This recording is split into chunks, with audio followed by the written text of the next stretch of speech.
পশ্চিমবঙ্গ বিধানসভা নির্বাচনকে সামনে রেখে রাজ্যে প্রচারের ঝড় তুলতে আবারও বাংলা এলেন দেশের প্রধানমন্ত্রী নরেন্দ্র মোদী। বৃহস্পতিবার হাওড়ার বেলুর এলাকার বিজেপি প্রার্থী সমর্থনে এক বিশাল রোড শোতে অংশ নেন তিনি। প্রধানমন্ত্রীর এই কর্মসূচিকে ঘিরে সকাল থেকেই এলাকা জুড়ে ব্যাপক উৎসাহ ও উদ্দীপনা লক্ষ্য করা যায়। বেলুড়ের বিভিন্ন রাস্তার দুধারে দাঁড়িয়ে অসংখ্য মানুষ দেশের প্রধানমন্ত্রীকে এক ঝলক দেখার জন্য অপেক্ষা করেন। হাতে দলীয় পতাকা, ব্যানার ও পোস্টার নিয়ে বিজেপি সমর্থকরা উচ্ছ্বাসের সঙ্গে প্রধানমন্ত্রীকে স্বাগত জানান। রোড শো চলাকালীন ভারত মাতা কি জয়, মোদি মোদি ধ্বনিতে মুখর হয়ে ওঠে গোটা এলাকা।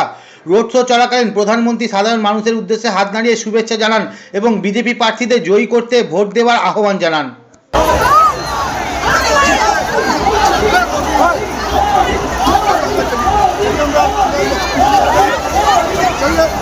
चल